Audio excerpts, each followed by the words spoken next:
Hello friends, welcome to సాకర్స్ heaven. ఈరోజు మనం ఉసిరికాయలతోటి ఉసిరికాయ పచ్చడి ఇన్స్టెంట్గా అప్పటికప్పుడు ఎలా ప్రిపేర్ చేసుకోవాలో చూద్దామండి. ఇది టేస్ట్ చాలా బాగుంటుంది, చాలా ఈజీగా చేసేసుకోవచ్చు. ప్రొసీజర్ చూద్దామండి. ఫస్ట్ ఇక్కడ నేను ఉసిరికాయలు ఒక 9 కాయలు తీసుకున్నాను. దీన్ని మనం బాగా శుభ్రంగా కడుక్కొని తడి ఏమీ లేకుండా నీట్గా పొడిగా తుడిచి పెట్టుకోవాలి. తర్వాత ఈ ఉసిరికాయలకి ఇక్కడ మనకి ఇలా గీతలు కనిపిస్తున్నాయి చూడండి, రౌండ్గా. ఆ గీతల మీద మనము ఘాట్లు పెట్టుకుందాము. చుట్టూరా కూడా అన్నింటి మీద ఇలాగే మనం ఘాట్లు పెట్టుకుందాము, కట్ చేసుకుందాము. ఇలాగే అన్ని ఉసిరికాయలని కూడా కట్ చేసి పెట్టుకుందాము. ఇప్పుడు ఇవన్నీ కట్ చేసి పెట్టుకున్నాం కదండి. నెక్స్ట్ స్టవ్ ఆన్ చేసుకొని ఒక బాండీ పెట్టుకోండి. అది కొంచెం వేడైన తర్వాత అందులో ఒక 3 నుంచి 4 స్పూన్లు ఆయిల్ వేసుకోండి. ఆయిల్ కూడా కొంచెం వేడెక్కిన తర్వాత ఇందాక మనం కట్ చేసి పెట్టుకున్న ఉసిరికాయల్ని ఇందులో వేసుకుందాము. ఈ ఉసిరికాయలన్నీ కూడా ఒకసారి కలుపుకుందామండి. ఆయిల్ మొత్తం కాయలకంతా పట్టేటట్లు ఒకసారి బాగా కలిపేసుకొని దీన్ని మూత పెట్టి మనము కొంచెం సేపు వాడ్చుకోవాలి. ఉసిరికాయలలో సి విటమిన్ చాలా పుష్కలంగా ఉంటుంది. ఇది మన బాడీ ఇమ్యూనిటీ లెవెల్స్ని కూడా బాగా పెంచుతుంది. మధ్య మధ్యలో మనం మూత తీసి ఇలా కాయల్ని ఇలా పక్కకి తిప్పుకుంటూ ఉండాలి. అలాగే మనం ఎక్కువసేపు ఉంచినట్లయితే ఒక సైడే నల్లగా అయిపోతుంది కదా, అందుకని కాయలన్నింటినీ కూడా చక్కగా పక్కకి తిప్పుకుంటూ అన్నీ ఈవెన్గా ఫ్రై అయ్యేలాగా చూసుకోవాలి. ఇలా అన్నింటినీ ఒకసారి కలుపుకున్న తర్వాత మళ్ళీ మూత పెట్టేసుకోండి.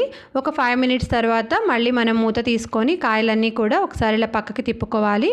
ఇక్కడ మనకి అన్ని ముక్కలు కూడా మనకి చాలా చక్కగా మగ్గిపోయాయి. ఇప్పుడు మనం ఈ ఉసిరికాయలన్నింటినీ కూడా సపరేట్గా ఒక ప్లేట్లోకి తీసేసుకుంటున్నాను. నెక్స్ట్ ఇదే బండిలో మనకి అవసరమైతే ఒక స్పూన్ ఆయిల్ యాడ్ చేసుకోండి. ఇప్పుడు మనం పచ్చిమిర్చిని వాడ్చుకుందాము. ఇక్కడ పచ్చిమిరపకాయలు ఒక 20 దాకా తీసుకున్నానండి. ఇవి నాకు ఎక్కువ కారంగా లేవు, చాలా చిన్నవిగా ఉన్నాయి. సో అందుకని నేను 20 తీసుకున్నాను.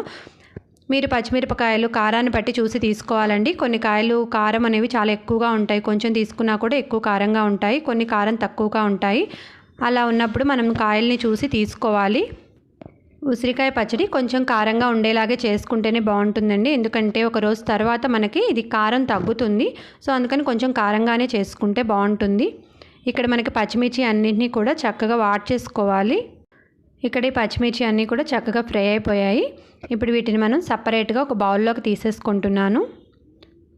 నెక్స్ట్ మనం ఇదే బాండీలో కొంచెం ఒక 2 స్పూన్స్ ఆయిల్ యాడ్ చేసుకోండి. మీకు ఆయిల్ ఉంటే పర్వాలేదు. నెక్స్ట్ మనం పోపు వేసుకుందాము. ఆయిల్ తక్కువగా అనిపిస్తే ఒక స్పూన్ ఆయిల్ యాడ్ చేసుకోండి.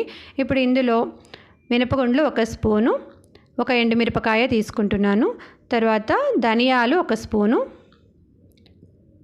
మెంతులు ఒక 1/2 స్పూను, ఆవాలు 1 స్పూను, జీలకర్ర 1 స్పూను తీసుకోవాలి.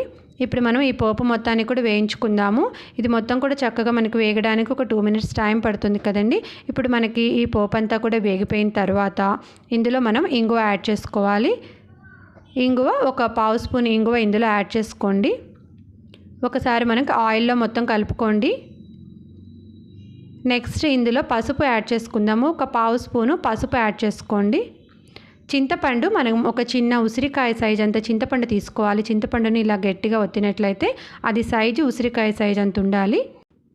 మనం తీసుకున్న పచ్చిమిర్చి క్వాంటిటీకి ఈ చింతపండు మనకి కరెక్ట్గా సరిపోతుంది. ఇప్పుడు దీన్ని మనము ఈ ఆయిల్లోనే వేసేసుకొని పోపులో వేసుకొని ఒక 1 మినిట్ కొంచెం ఫ్రై చేసుకుందాము. నెక్స్ట్ స్టవ్ ఆఫ్ చేసేసుకోండి.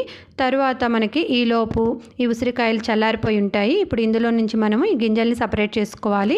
ఇవి మనకి బాగా చక్కగా మగ్గాయి కాబట్టి మనకి గింజలు చాలా ఈజీగానే వచ్చేస్తాయండి. జస్ట్ అలా ప్రెస్ చేయగానే గింజ ఊడొచ్చేస్తుంది. సో ఇలాగే మనము అన్నింట్లో నుంచి కూడా అన్ని కాయల్లోంచి గింజలు సపరేట్గా తీసి పెట్టేసుకోవాలి. మనకి ఇలాగా గింజలన్నీ తీసేసుకొని ఉసిరికాయ ముక్కల్ని రెడీ చేసి పెట్టుకున్నామండి. ఇవి చాలా సాఫ్ట్గా ఉంటాయి, ఈజీగానే గ్రైండ్ అయిపోతాయి. తర్వాత పచ్చిమిర్చి కూడా వాట్ చేసి పెట్టుకున్నాము. పోపు కూడా రెడీగా ఉంది. నెక్స్ట్ మనం మిక్సీ వేసేసుకుందామండి. ఒక మిక్సీ జార్ తీసుకోండి.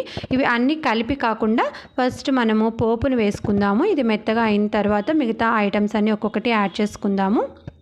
ఇప్పుడు మనకి పోపు గ్రైండ్ చేసేసుకున్నాం కదండి. నెక్స్ట్ ఇందులో పచ్చిమిర్చి యాడ్ చేసుకుందాము. పచ్చిమిర్చితో పాటే సాల్ట్ కూడా యాడ్ చేసుకోండి. దీన్ని కూడా మెత్తగా గ్రైండ్ చేసేసుకోండి. తర్వాత చివరగా మనము ఉసిరికాయలు యాడ్ చేసుకుందాము. ఈ ఉసిరికాయలు మనకి బాగా మెత్తగా అయిపోయి ఉంటాయి కాబట్టి వీటిని ఇంకా చిన్నగా ముక్కలుగా ఏం చేయాల్సిన అవసరం లేదండి. ఇవి ఇలాగే వేసేసుకోవచ్చు. ఇప్పుడు ఈ మొత్తం కూడా వేసుకొని మెత్తగా చేసేసుకోండి. తర్వాత ఇప్పుడు ఒకసారి టేస్ట్ చూసుకుందాము. మనకి ఇప్పుడు టేస్ట్ ఒకవేళ సాల్ట్ అవసరమైతే కొంచెం సాల్ట్ యాడ్ చేసుకోండి. ఒకేసారి ముందే వేసుకున్నట్లయితే మనకి సాల్ట్ ఎక్కువైపోతే చట్నీ అంతా పాడైపోతుంది కదండి. సో ఇప్పుడు చూసుకొని ఒకవేళ తగ్గినట్లు అనిపిస్తే యాడ్ చేసేసుకోండి.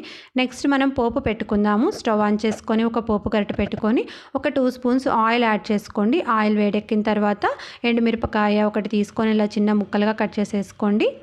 ఆవాలు ఒక 1/2 స్పూన్ యాడ్ చేసుకోండి. ఆవాలు మనకి చిటపట అన్నప్పుడు ఇంగువ ఒక చిటికెడు ఇంగువ యాడ్ చేసుకోండి. ఇంకా స్టవ్ ఆఫ్ చేసేసుకొని చివరిలో కరివేపాకు యాడ్ చేసుకుందాము. ఇప్పుడు ఈ పోపు మొత్తాన్ని కూడా మనం తీసుకొచ్చి చట్నీ మీద వేసేసుకుందామండి. అంతేనండి, మనకి ఉసిరికాయ పచ్చడి రెడీ అయిపోయింది. చూసారు కదా, ఈ పచ్చడిని మనం ఇన్స్టెంట్గా అప్పటికప్పుడు ప్రిపేర్ చేసేసుకుంటున్నాము. రోజు మనం భోజనం చేసేటప్పుడు తొలి ముద్దలో ఉసిరికాయ పచ్చడి తీసుకోవడం ఆరోగ్యానికి చాలా మంచిది అని మన పెద్దవాళ్ళు చెప్తూ ఉంటారు. ఇమ్యూనిటీ లెవెల్స్ కూడా బాగా పెరుగుతాయి. మీరు కూడా ట్రై చేయండి. Thank you so much for watching this video. మా వీడియో మీకు నచ్చినట్లయితే లైక్ చేయండి, షేర్ చేయండి, మా ఛానల్ని సబ్స్క్రైబ్ చేసుకోండి.